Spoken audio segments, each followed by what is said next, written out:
This video is sponsored by Cinema Leaks Exchange, making business easier for everyone. It is another day. Greetings, my brothers and sisters. Welcome back to the channel. I don't got that much time to talk. I gotta go out and eat dinner soon. I'm gonna explain this in the most plain way possible. So last year when I turned 20 years old, I'm not gonna lie, I felt a shift in my life immediately. The minute that clock struck 12 a.m., I was in the gym.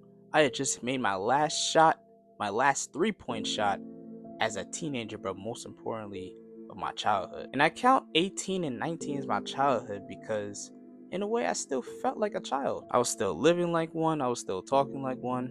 Shoot, I was acting like one. But most importantly, adulthood wasn't really kicking in for real. Because your boy was able to get away with a lot of things, which honestly I thank God for, because honestly I saw those as blessings. Because the person that I'm becoming now, man, I could have never imagined 3-4 years ago. Like, this is the same guy who was just getting bullied in the locker rooms by the football kids. But enough of all that, let me get to my point. What I'm trying to say is, the beginning stages of adulthood can really knock you upside your head. But most importantly, when you're grieving the fact that you know that your childhood is dead, man, that could be depressing. Like, yeah, bro, I turned 21. Okay, I can legally drink now. I can legally smoke now. Bruh, I've been doing this since I was like 18 years old, man. And I got out of it quickly. Man, that's nothing. The party life, trying to count how many bodies you can get, how many women you can have sex with. Bro, like, what are we doing? You're bringing this into your adulthood, bro. Like, this is the time where you lock in. This is the time where you're supposed to cement your legacy. This is most importantly the time where you gotta connect with the Lord Jesus Christ. Also, because of the fact that I know that I made some mistakes in my childhood that I wouldn't want my future kids, nephews, nieces, or anybody, the people after me, to do. You know what I'm saying? In ways, it's like I could wish I can go back in time and undo the things that I've said to people, like my parents or to aunties and uncles, or like ex-friends and all that stuff, ex talking stages, situationships. Shoot, I wish I didn't entertain the thought of doing this or talking to this person growing up. And it's like, although I speak to y'all the way that I do, I'm human as well. Just for instance, bro, 3 years ago, your boy just spent his first $1,200 on those Flywing e-bikes. If you're from the New York, New Jersey area, y'all know what the heck I'm talking about, right? I had just got my permit, even though that the physical car didn't come in yet. I had the paper, permit thingy. I kept that on me for this instance when I was ready for me to buy the bike. Signed the papers and all that. You know what I'm saying? I still had a little bit of cash on me left. So, I was chilling. I was feeling like the man. I'm freaking riding down the block at 40 miles an hour, and as I'm braking, I dang near break my leg in the process. Like, yo, what? And then when I roll up on grandma, and I'm showing like, hey, I just bought my first bike.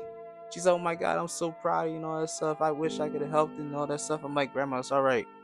It's all right. And now 3 years later, my whole living situation has changed. I'm holding down the fort here, and she went back home to where she came from. And thinking about it, it's crazy that it was just that recent. And then you're watching all this happening, but then forgetting that your childhood is also dying in the process. You're seeing all your childhood heroes either retiring or dying. For instance, all my WWE fans, our hero John Cena, he's gone in like 2-3 weeks. And then, oh my goodness, don't even get me started, LeBron or Curry retires. Sorry about it that we lost Kobe in the first 3 to 4 weeks of the 2020s. And let's not start about gaming too. 2016, 2017, and 2018, and part of 2019. Like, this is when me and the boys, and I mean the boys. Shout out to y'all, bro. I miss y'all. The rotation used to be 2K17, Fortnite, GTA, Black Ops 3. Man, I miss the times. Like, this whole summertime, I've been grieving, running back games that I used to run back in the day, the story modes consistently. Like, things don't really hit the same anymore. Like, TV, at least until the other day when I started to accept that we're entering a new era, a new generation, is when I start to accept the fact that my childhood is gone.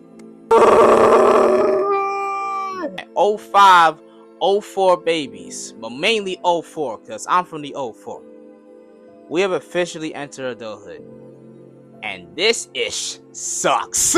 I would say that it sucks that we're not living in the comfort zone that we used to live by and living. But this is where acceptance starts to come into play. The sweet part about it is we're entering something new. Change, it can be grieving, but it can also, I repeat, also be a great thing. Because you see, if you don't let go of the things that used to make you comfortable, that used to give you purpose, pleasure, and all these things, you know, you're never gonna experience the greatest sides of life. It don't give you any meaning anymore.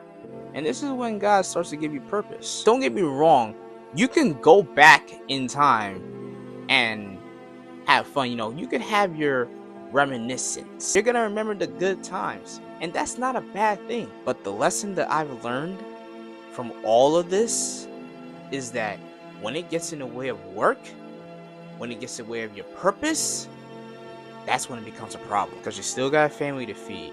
You still got your mother to take care of, your father to take care of. You got your children, you got your wife, your husband, nephews, nieces, so on and so on and so forth. But most importantly, you gotta make sure that you're tapped in with your heart and your relationship with your God. Say hi to the camera, Kai. Yo, is anybody else's cat clingy as heck, man? I swear, this guy got attachment issues. No, you stop it. No.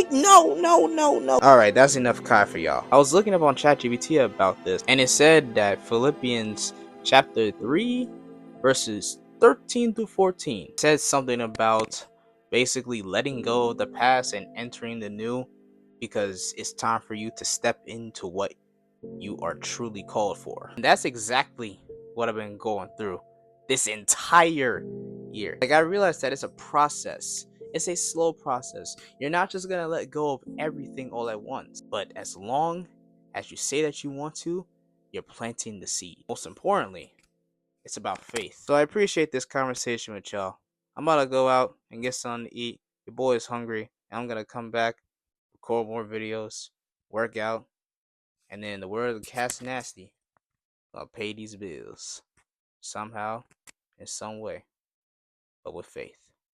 And until next time, my brothers and sisters, live your life in absolute cinema.